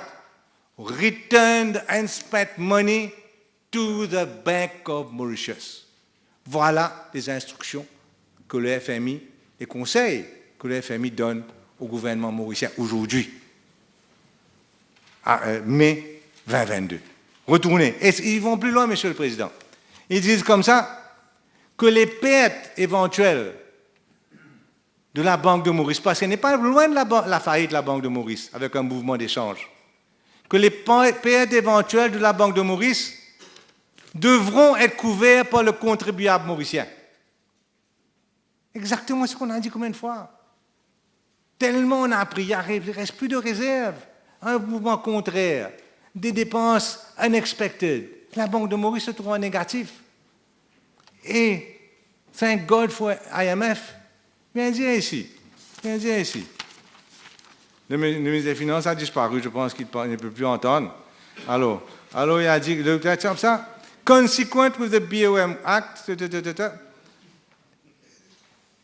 government needs to cover BOM's losses which may materialize. À la page 2, aujourd'hui, Monsieur le Président. Et ils disent aussi qu'il faut améliorer la bonne gouvernance à la Banque de Maurice. Il y a une place où il aurait dû avoir de la bonne gouvernance. Une place à Maurice, ce serait à la Banque de Maurice, qui est en charge de toutes les banques et même les institutions financières. Et voilà que la Banque de Maurice même, le FMI dit qu'il faut améliorer la bonne gouvernance à la Banque de Maurice, Monsieur le Président. Mais il y a pire que ça, malheureusement, Monsieur le Président, et je vous parlerai de ça. Il y a la MIC, Mauritius, fameuse Mauritius Investment Corporation. La MIC a reçu 80 milliards de roupies, a dépensé peut-être 50 milliards de roupies, dont 23 milliards de roupies qu'ils ont donnés à Airport Holdings. Il y a de fortes chances, Monsieur le Président, que les comptes des états financiers du MIC vont être qualifiés par les auditeurs KPMG. Il y a des fortes chances. Et à cause du poids de la MIC, 80 milliards, dans le balance sheet de la Banque de Maurice, on n'aurait jamais dû se trouver dans le balance sheet de la Banque de Maurice. Mais ça, c'est une invention du ministère des Finances. 80 milliards qualifiés par KPMG se retrouvent sur le balance sheet aussi de la Banque de Maurice. On va se retrouver, si on ne fait pas quelque chose, avec les états financiers de la Banque de Maurice elle-même, qualifiés par les auditeurs. Je crois qu'encore une fois, c'est KPMG. Allons faire bien attention, on a joué avec du feu. On a fait, on dirait, apprenti sorcier. Jamais personne d'autre au Congrès au monde n'a fait tout ça autant que ça. Voilà, on a fait à Maurice. Aujourd'hui, on se retrouve avec la possibilité qu'à cause des investissements de la MIC, les comptes de la MIC soient qualifiés. Et parce que les comptes de la MIC soient qualifiés, la Banque de Maurice elle-même, ses comptes qualifiés. Ah là là! Un centre financier international, régional, whatever, et la Banque centrale, le balance sheet, n'est même pas fiable aux yeux des auditeurs. C'est ça que qualifier veut dire. Nous avons des experts comptables dans la salle, ils ne vont pas me démentir dessus, ils ne vont pas contredire. Qualifier, ça veut dire que ce n'est pas fiable. Il y a un problème. On va se retrouver, et j'espère que non. J'espère que j'ai tort. Mais c'est l'information que je détiens quand je vous parle aujourd'hui, Monsieur le Président. Et Moody's, Monsieur le Président. Alors, Moody's, en 2012, j'étais le ministre des Finances. J'avais déjà fait 1 an, j'avais remplacé l'honorable Premier ministre. En 2012, Moody's a confiance dans le gouvernement. Moody's a confiance dans les institutions financières. Moody's a confiance dans notre vision. Moody's upgrade l'île Maurice de credit rating pour la première fois dans son histoire, de BA2 à BA1. C'était quand j'étais le ministre des Finances. Je n'ai pas besoin des félicitations d'un tel. J'ai Moody's déjà, Monsieur le Président, qui m'a donné mon certificat de compétence. Je n'ai pas besoin d'autres personnes. Merci beaucoup. Par contre, Monsieur le Président, l'année dernière, en juin encore, je crois, nous avons été downgraded de BA2 à BA1 à BA2. Et je ne sais pas ce que Moody's va faire. J'espère qu'ils ne vont pas faire l'irréparable. Mais qu'est-ce que le Mauritius Bankers Association dit. Mauritius Bankers Association, ce n'est pas des gens qui fument des synthétiques et puis ils viennent écrire un rapport. Non, non, non. Pas fume synthétique et puis ils viennent écrire un rapport. Non, non. Mauritius Bankers Association, on les respecte, s'il vous plaît. Qu'est-ce qu'ils ont écrit, Monsieur le Président? À la page 4, il est en anglais.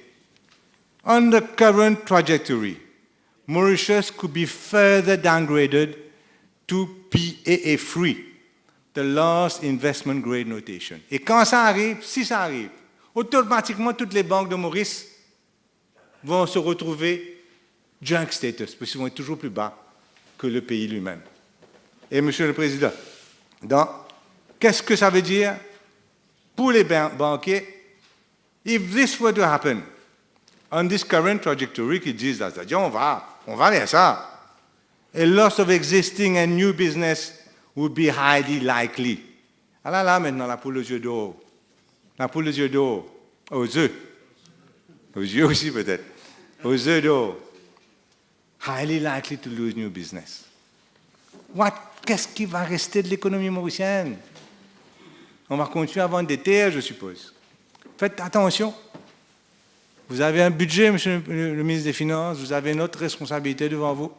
Attention, que demain, on ne vienne pas vous mettre ce BA3 sur le dos, parce que vous n'avez pas écouté ce que le MBA, Maurice Benker vous a dit, et ce qu'ici même on vous répète à la Chambre cet après-midi, Monsieur le Président. Nous ne souhaitons pas que ça arrive. Nous ne souhaitons pas. Mais pourquoi on est arrivé là, Monsieur le Président? Parce que nous sommes arrivés des années des dernières années, à un gaspillage sans précédent. Au syndrome Sri Lanka encore, Monsieur le Président. On a dévalisé les fonds du gouvernement comme s'il n'y avait pas de lendemain. Après moi, le déluge. Qu'est-ce qu'on a fait? On a taxé et on a emprunté à outrance. Là, je viendrai ce que le rapport du directeur de l'audit dit. On a taxé, on a emprunté à outrance. On a financé des projets bidons. On a payé des milliards de roupies pour des décisions revanchardes. Baisse celle-là, baisse l'autre-là. Voilà, c'est le contribuable qui a payé. Voilà, Monsieur le Président. BAI. Je vais arrêter l'autre jour, cette fois-ci, je crois que j'ai l'occasion de dire ce que j'ai à dire. BAI, 20 milliards de roupies dépensés alors qu'on aurait pu avoir fait autrement. Safe City, 19 milliards pour, je crois, 200 contraventions qu'ils ont pris. 19 milliards. Et les caméras de Safe City ne fonctionnent pas toujours. Face recognition, traffic control, c'est pas speeding, tout ça, ça ne marche pas encore jusqu'à l'heure, 4 ans, 5 ans après. 18 milliards de roupies, 19 milliards. Betamax, totally avoidable. 6 milliards de roupies payés à Betamax. Le fameux stade à Côte d'Or, 5 milliards de roupies. Je vais vous raconter une petite histoire pour le stade, Monsieur le Président. J'étais ministre des Finances. La Chine nous avait offert 1 milliard de roupies. On devait mettre cet argent, 1 milliard de roupies, pour financer un centre de formation pour les travailleurs des avions, le personnel des avions. Le nouveau gouvernement a tiré cet argent avec le centre financier régional pour les avions, les a mis dans ce malheureux stade-là, qui a coûté donc 5 milliards de roupies. 5 000 millions, Monsieur le Président. Liverpool, 400 millions de roupies. Molnupi Ravir, 79 millions de roupies. Splashgate, on a mis de l'argent dans 400 millions dans un waterpark. Tout casse et disparaît. Résiste la rouille. Et on a, Monsieur le Président, bien sûr, dernière date, 23 milliards pour Air Mauritius. Tout ça, je rajoute, ça fait 74 milliards, 74 000 millions de roupies de gaspillés. À moins que quelqu'un vienne à me dire que je me suis trompé, il y a peut-être quelque chose que j'ai ajouté qu'il ne fallait pas. Mais je persiste que ça fait 74 millions de roupies. Pour un stade, milliards de roupies, pour un stade fantôme, etc., etc. Et j'ai demandé au gouvernement de reconsidérer, ce n'est pas méchamment, de reconsidérer les projets qui ne sont pas essentiels, qui ne vont pas ramener les dividendes voulus, qui peuvent être reportés. Je pense comprendre que peut-être ça se fera. Nous avons, est-ce que vraiment le e-passport est essentiel pour vous, Monsieur le Président? Vous avez besoin d'un e-passport? Pas capable de débrouiller avec ce qu'on a là? Ça va nous coûter 525 millions de roupies. Le New ID Card, qu'est-ce qui n'est pas bon avec le New ID Card? Je ne sais pas moi. Ça va coûter 230 millions de roupies. La State House, le président n'habite même pas là-bas. 271 millions de roupies. Le Police Academy, est-ce que les policiers ont besoin d'une académie? C'est ça qu'ils ont besoin? Ou ils ont besoin d'équipements? Et on peut parler des équipements. D'ailleurs, je dois parler des équipements. Tout à l'heure, Monsieur le Président. Équipement de la police. Monsieur le Président. Donc, on a des projets à venir qui ne sont pas essentiels pour... Combien de hein? OK. Qui ne sont pas essentiels pour le pays. Et ce que nous aurions fait, l'opposition était au pouvoir, Monsieur le Président, nous aurions augmenté la pension de vieillesse. Nous aurions augmenté le salaire minimum. Nous aurions arrêté le gaspillage. Et nous aurions aussi, Monsieur le Président, reconsidéré ces projets qui ne sont pas, à notre avis, essentiels pour le pays. Maintenant, Monsieur le Président, je vois que je ne vais pas me servir du mot que je me sers d'habitude. Il y a du bruit.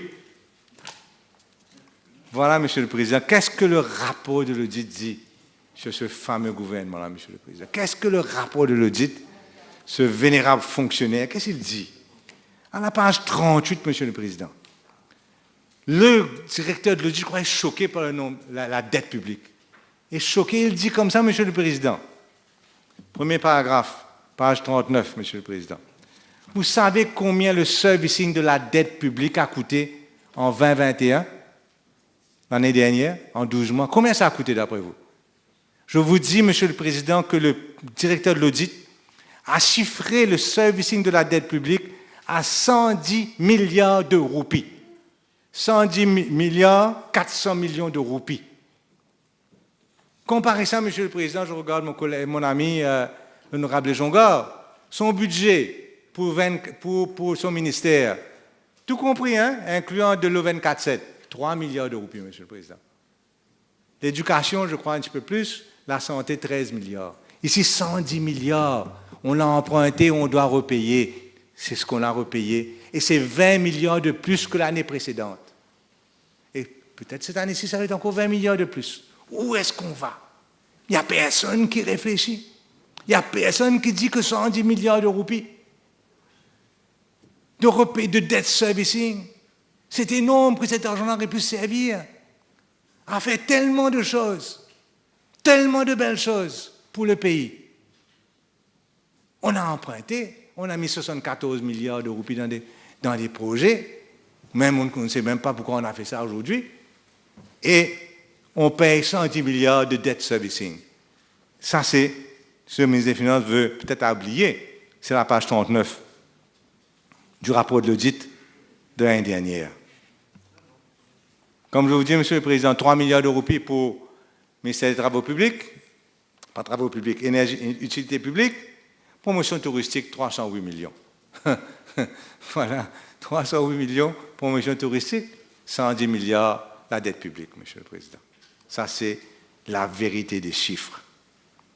Et donc, quand on emprunte, qu'est-ce qu'on fait, Monsieur le Président? On hypothèque l'avenir.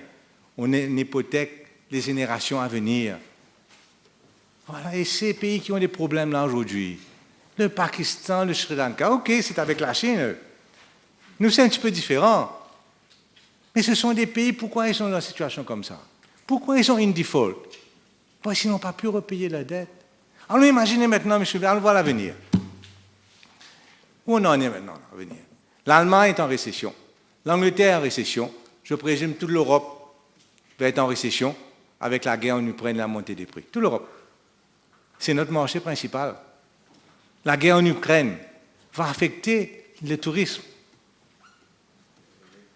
Monsieur le Président, nous avons devant nous une situation difficile. Récession en Europe, la guerre, l'après-Covid, la guerre froide aussi. Mais est-ce qu'on pourra continuer à repayer ces 110 milliards de roupies qu'on doit maintenant annuellement, je présume? Est-ce qu'on pourra repayer ça? Est-ce que quelqu'un se dit, mais quel est le repayment capacity de Maurice? Ça, Monsieur le Président, c'est quelque chose à voir. Et Monsieur le Président, Je devais parler d'autres choses, je ne vais pas dire. La corruption, Président. L'opposition et la presse, nous avons cessé, nous n'avons pas cessé de soulever des dizaines de cas de corruption. Moi-même, Molno Piravi, Splashgate, Sugar Industry Fund Board à l'époque, Pension Fund, Sugar Insurance Fund Board à l'époque, l'achat d'un terrain à 4 bornes pour 100 millions de roupies, monsieur. Ce qui s'est passé dans la cour de Moka, au ministère du Commerce, la corruption alléguée à outrance, badine avec appel d'offres, avec ses autres collègues, Monsieur le Président, le ministre Dallot, l'essence avariée. On sait ce qui s'est passé dans l'essence avariée. Comment des dizaines de milliers de voitures ont été affectées à Maurice.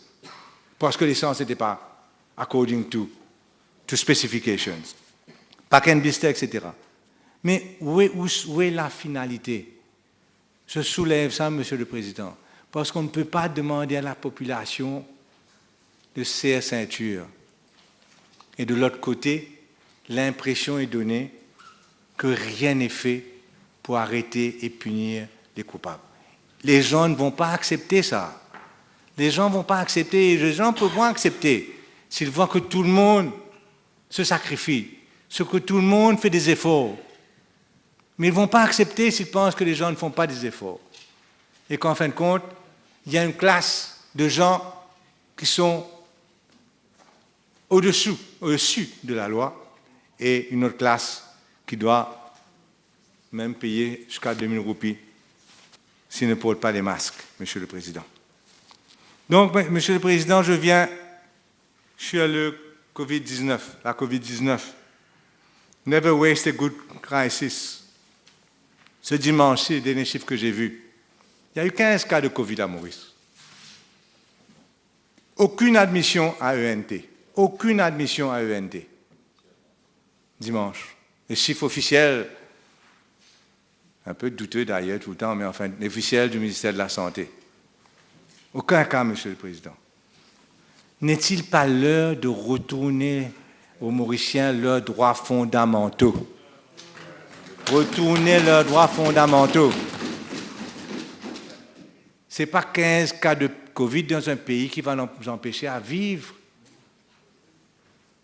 Ce n'est pas 15 cas. Le Covid ne veut pas avoir bon Dieu, le Covid ne peut pas servir juste pour empêcher des démonstrations, pour empêcher des réunions publiques, pour empêcher des réunions politiques de plus de 50 personnes. Ce n'est pas une raison pour garder ce fameux masque-là. Ce n'est pas une raison. La raison sanitaire n'existe plus, n'existe pas en ce moment. Peut-être que ça existera dans un temps, mais à ce moment, on va remettre. Comme tous les pays. Tous les pays ont retiré le masque, au moins à l'extérieur. Pas tout ça. What is happening here? He's just supporting me, Mr. President, Mr. Speaker. Don't worry about it. Maintenant, donc, ce fameux mettre masque-là, moi, je croyais que c'était juste pour empêcher les rassemblements publics. Mais je retrouve aujourd'hui qu'il y a une autre raison aussi. Oui, c'est pour soulever des fonds. C'est pour soulever des fonds, en fin de compte. Il y a un dual purpose. Dual purpose. On a donné des instructions à chaque pauvre trainee, police constable, ils vont aider les passants maintenant, pendant leur travail. Allez arracher les passants. Chaque personne qui n'a pas mis bien vraiment ce dalle pourri, ce pomme, il n'a pas mis ce masque, ben c'est 2000 roupies, l'amende. 5 par jour. Marie rentable, ça. Marie rentable, et si on garde ça tout le temps, pas besoin d'income tax. Marie rentable, Monsieur le Président. Pour aller harceler les passants. Harceler les passants. C'est une honte, cette tête-là, Monsieur le Président.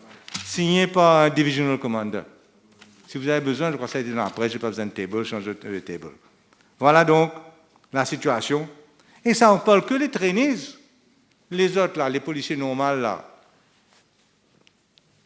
là, ils ont aussi le rôle pour amener de l'argent pour le ministère des Finances, pour le gouvernement, chaque Mauricien qui marche, qui n'a pas mis son masque, Monsieur le Président.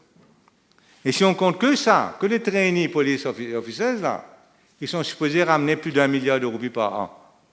S'ils travaillent 24/7, pas 24/7, mais 7/7. Un petit peu moins s'ils font un petit peu moins de zèle.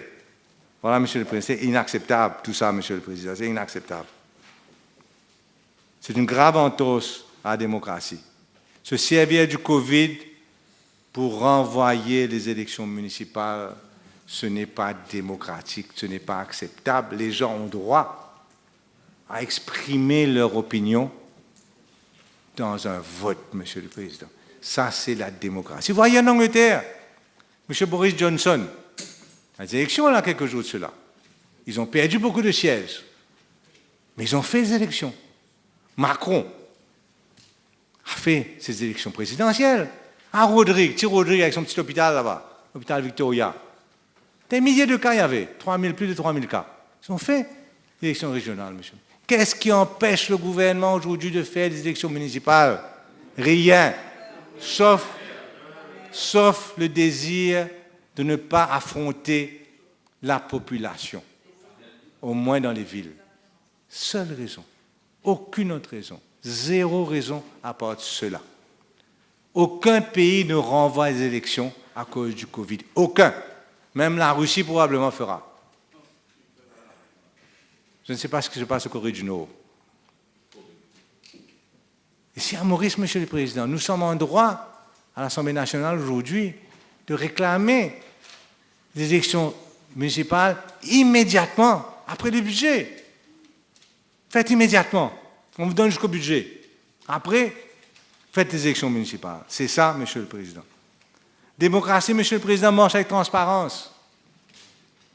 On a tout fait ici pour refuser de répondre aux questions légitimes des membres de l'opposition. J'avais posé une question sur le Mauritian Investment Corporation. Le même jour, le ministre Ganou répond sur Météo Express. Le ministre des Finances refuse de répondre sur Mauritian Investment Corporation. Pourquoi? Pourtant, les deux sont des compagnies. Et il y a de plus en plus de ces compagnies-là. 12 000 maisons qui vont être construites là. 12 milliards de roupies ou plus. J'espère que le député Prime Minister va répondre à cette Assemblée nationale. Il y a tellement de ces compagnies-là aujourd'hui. Et au plus aussi, Monsieur le Président, nous n'allons pas oublier la période Covid.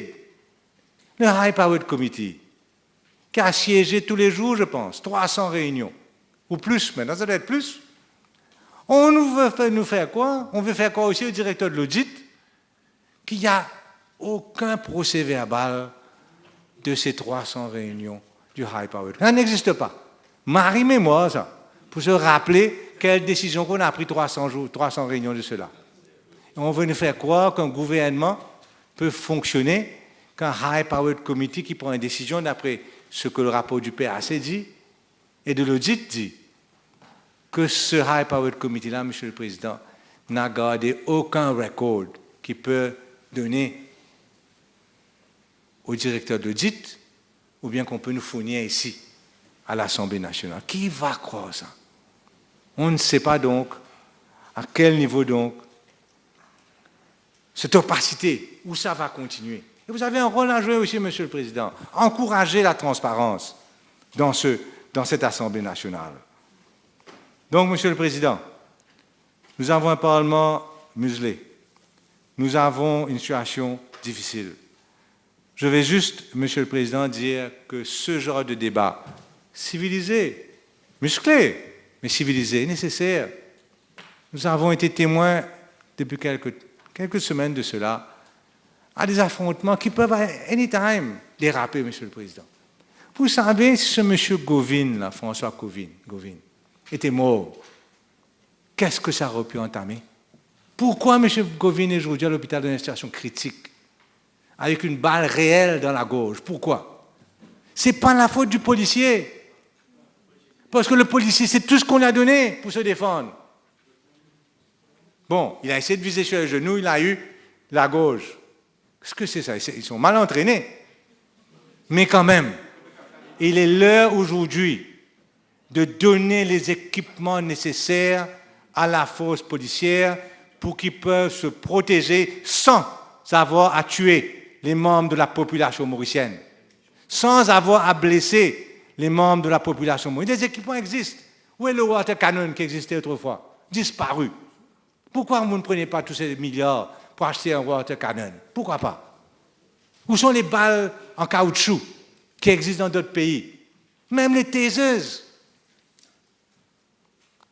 Même les balles fanées peut-être auraient fait moins de dégâts. Les policiers doivent pouvoir se protéger. Même dans l'opposition, je vous dis ça. Mais quand ils se protègent avec des armes inappropriées, qui vont après tuer des gens, qui vont après créer des émeutes sans fin et sans contrôle dans le pays, ça c'est dangereux et ça c'est irresponsable. C'est irresponsable. Vous n'avez pas le droit de faire ça. Vous n'avez pas le droit de donner que des revolvers à des policiers dans les stations de police. Seule manière pour se défendre dans une émeute, c'est tuer les gens. C'est ça, 2022. Heureusement que ce monsieur-là n'est pas mort. J'espère qu'il va s'en sortir. Et j'espère aussi que vous allez envoyer à la Réunion pour qu'il puisse se faire soigner. Parce qu'il n'est pas encore parti à la Réunion. J'espère que le ministre de la Santé nous écoute. Peut-être qu'il était là au mauvais moment. Peut-être qu'il a fait quelque chose qu'il ne fallait pas. Ce n'était pas une raison pour le tuer. Pas une raison pour le tuer. Pas une raison pour le paralyser à vie. Il y avait d'autres façons. Et quand j'étais au gouvernement, je me rappelle que j'avais moi-même présidé un comité. Je ne sais pas si le Premier ministre alors était dessus, concernant les équipements de la police. On est venu avec un rapport sérieux qui n'a jamais été implémenté. C'est l'heure aujourd'hui d'implémenter. On joue avec le feu. Et ce n'est pas bon de faire ça. Ce n'est pas bon. Donc, mon appel, Monsieur le Président, je peux finir, c'est qu'on fasse le nécessaire pour que law and order règne dans notre pays, mais pas aux dépens de la vie des autres personnes. Merci, Monsieur le Président. J'ai fini, ou presque. J'espère que cette journée va être utile pour le gouvernement. J'espère que nos revendications, les revendications de la population que j'ai amenées aujourd'hui, que j'ai portées aujourd'hui à cette Assemblée nationale, sont utilisées pour un budget valable dans les semaines qui viennent. Parce que, Monsieur le Président, c'est clair, ce que dans tout cela, l'opposition aurait réagi différemment. Nous aurions écouté la voix de la raison. Nous aurions écouté les bons conseils financiers, prodigués de part et d'autre, inclus par les grandes institutions internationales. Nous aurions protégé la Banque de Maurice de toute possibilité de faillite, parce qu'après, sinon, c'est la dégringolade de la roupie et l'inflation sans contrôle. Nous aurions amené une aide immédiate à tous ceux au bas de l'échelle, incluant, pourquoi pas, une aide alimentaire à travers des supermarket vouchers. Nous aurions augmenté, Monsieur le Président, immédiatement le salaire minimal pour que les gens puissent vivre décemment. Nous aurions donné, Monsieur le Président, 2000 roupies en plus aux pensionnaires immédiatement parce que l'argent est déjà là. Nous aurions mis un stop au gaspillage au sein du gouvernement, un stop annulation des projets inutiles. Nous aurions puni sévèrement, Monsieur le Président, les cas de corruption. Et bien sûr, on aurait enlevé les mesures sanitaires exagérées et, en finale, nous aurions donné des élections municipales immédiatement pour rétablir la démocratie à Maurice. Merci, Monsieur le Président.